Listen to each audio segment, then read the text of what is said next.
ओम शांति। आज की मुरली का सार।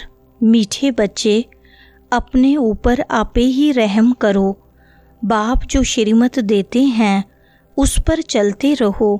बाप की श्रीमत है बच्चे, टाइम वेस्ट न करो, सुलटा कार्य करो। प्रश्न है, जो तकदीरवान बच्चे हैं उनकी मुख्य धारणा कौन सी होगी?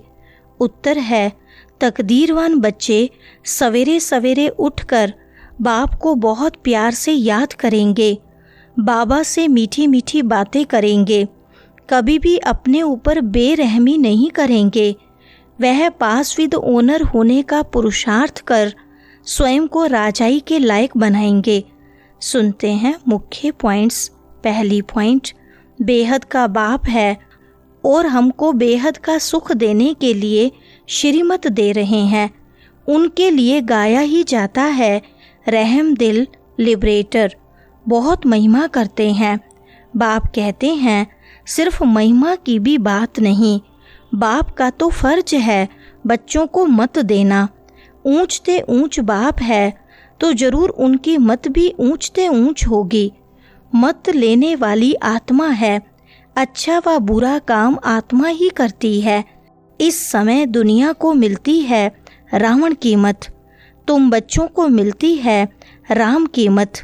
रावण की मत से बेरहम हो उल्टा काम करते हैं। बाप मत देते हैं सुलटा अच्छा कार्य करो। दूसरी पॉइंट, सबसे अच्छा कार्य अब अपने पर रहम करो, यह मत देते हैं। बाप रहम नहीं करते, बाप तो श्रीमत देते हैं ऐसे ऐसे करो।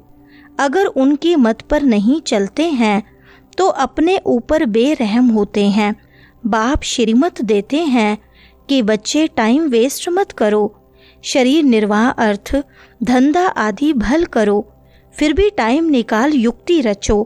काम करते आत्मा की बुद्धि बाप तरफ होनी चाहिए। जैसे आशिक माशूक एक दो के ऊपर आशिक होते हैं, यहाँ ऐसे नहीं है। तुम भक्ति मार्ग में भी याद करते हो। कई कहते हैं कैसे याद करें?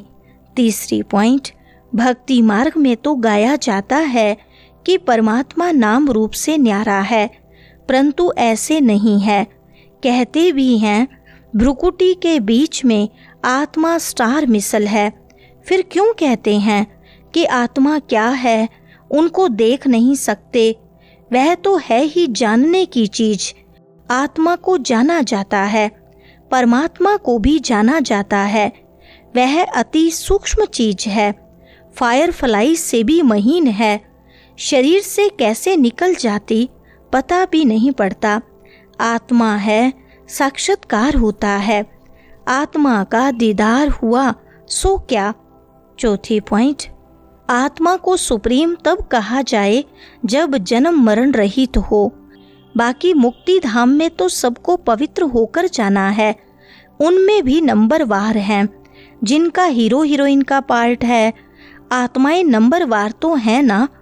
नाटक में भी कोई बहुत पगार वाले, कोई कम वाले होते हैं। लक्ष्मी नारायण की आत्मा को मनुष्य आत्माओं में सुप्रीम कहेंगे। भल पवित्र तो सभी बनते हैं, फिर भी नंबरवार पार्ट है। कोई महाराजा, कोई दासी, कोई प्रजा। पांचवी पॉइंट, बच्चों को यह खुशी भी है तो फकुर भी है। सब कहते हैं हम नर से नारायण विश्व के मालिक बनेंगे। फिर तो ऐसा पुरुषार्थ करना पड़े। पुरुषार्थ अनुसार नंबरवार पद पाते हैं। सबको नंबरवार पार्ट मिला हुआ है। यह ड्रामा बना बनाया है। पापों का बोझा तो सिर पर बहुत है, उनको कैसे भी करके यहाँ खलास करना है, तब आत्मा पवित्र बनेगी। तमो प्रधान भी तुम आत्मा बनी हो तो सतो प्रधान भी आत्मा को बनना है। इस समय जास्ती इंसॉल्वेंट भारत है। यह खेल ही भारत पर है। छठी पॉइंट, भारत बहुत ऊंच देश था, अभी कितना गरीब है।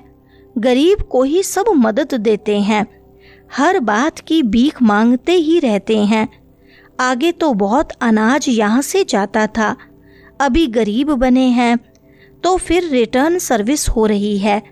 जो ले गए हैं वह उधार मिल रहा है। श्री कृष्ण और क्रिश्चियन राशि एक ही है। क्रिश्चियन ने ही भारत को हब किया है। अब फिर ड्रामा अनुसार वह आपस में लड़ते हैं। मक्खन तुम बच्चों को मिल जाता है। ऐसे नहीं कि श्री कृष्ण के मुख में माखन था, यह तो शास्त्रों में लिख दिया है। सारी दुनिया श्री कृष्ण के हाथ में आती है। 7वां पॉइंट, तुम्हारे कदम कदम में पद्म है। सिर्फ एक लक्ष्मी नारायण का राज्य नहीं था, डिनाइस्टी थी ना। यथा राजा रानी तथा प्रजा सबके पांव में पद्म होते हैं, वहाँ तो अनगिनत पैसे होते हैं। पैसे के लिए कोई पाप आदि नहीं करते, अथाह धन होता है। अल्लाह अवल दीन का खेल दिखाते हैं ना। अल्लाह जो अवल दीन अर्थात जो देवी देवता धर्म स्थापन करते हैं, सेकंड में जीवन मुक्ति दे देते हैं, सेकंड में साक्षात्कार हो जाता है, कारून का खजाना दिखाते हैं। 8वां पॉइंट, तुम तो बैकुंठ में प्रैक्टिकल में जाकर राज्य भाग्य करेंगे। भक्ति मार्ग में सिर्फ साक्षात्कार होता है। इस समय तुम बच्चों को एम ऑब्जेक्ट का साक्षात्कार होता है। जानते हो हम यह बनेंगे। बच्चों को भूल जाता है, इसलिए बैज दिए जाते हैं। अभी हम बेहद के बाप के बच्चे बने हैं। कितनी खुशी होनी चाहिए। यह तो घड़ी घड़ी पक्का कर देना चाहिए, परंतु माया ओपोजिशन में है तो वह खुशी भी उड़ जाती है। 9वां पॉइंट, आप समान भी बनाना है, प्रजा बनानी है। Charity begins at home. तीर्थों पर भी पहले खुद जाते हैं, फिर मित्र संबंधियों आदि को भी इकट्ठा ले जाते हैं। तो तुम भी प्यार से सबको समझाओ। सब नहीं समझेंगे। एक ही घर में बाप समझेगा तो बच्चा नहीं समझेगा। जो यहाँ का सैपलिंग होगा वही फिर आकर समझेंगे। उनको सतगुरु लिबरेटर कहा जाता है। सच्चा गुरु एक ही है। मनुष्य कभी किसकी सद्गति नहीं करते। सद्गति दाता है ही एक, उनको ही सतगुरु कहा जाता है। 10वां पॉइंट, कहते हैं मैं निर्गुण हारे में कोई गुण नहीं। इनका अर्थ कितना क्लियर है। यहाँ फिर निर्गुण बालक की संस्था भी है। बालकों में कोई गुण नहीं है, नहीं तो बालक को महात्मा से भी ऊंच कहा जाता है। उनको विकारों का भी पता नहीं। महात्माओं को तो विकारों का पता रहता है। तो अक्षर भी कितने रोंग बोलते हैं। माया बिल्कुल अनराइटियस बना देती है। 11वां पॉइंट, जब ज्ञान यज्ञ रचता हूँ तो अनेक प्रकार के विघ्न पड़ते हैं। 3 पैर पृथ्वी के भी नहीं देते। तुम सिर्फ बाप की मत पर याद कर पवित्र बनते हो, और कोई तकलीफ नहीं। जैसे तुम आत्माएं इस शरीर में अवतरित हो, वैसे बाप भी अवतरित है। फिर कच्छ अवतार मच्छ अवतार कैसे हो सकते। कितनी गाली देते हैं। कहते हैं कंकड़ कंकड़ में भगवान है। बाप कहते हैं मेरी और देवताओं की गलानी करते हैं। मुझे आना पड़ता है। आकर तुम बच्चों को फिर से वर्षा देता हूँ। मैं वर्षा देता हूँ, रावण श्राप देता है। यह खेल है। वरदान है हर संकल्प, बोल और कर्म को फलदायक बनाने वाले रूहानी प्रभावशाली भव। विस्तार है, जब भी किसी के संपर्क में आते हो तो उनके प्रति मन की भावना स्नेह, सहयोग और कल्याण की प्रभावशाली हो। हर बोल किसी को हिम्मत, उल्लास देने के प्रभावशाली हो। साधारण बातचीत में समय न चला जाए। ऐसे ही हर कर्म फलदायक हो, चाहे सब के प्रति चाहे दूसरों के प्रति। आपस में भी हर रूप में प्रभावशाली बनो।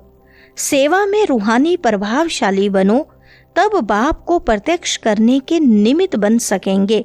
स्लोगन है ऐसी शुभ चिंतक मणि बनो जो आपकी किरणें विश्व को रोशन करती रहें। अच्छा, ओम शांति।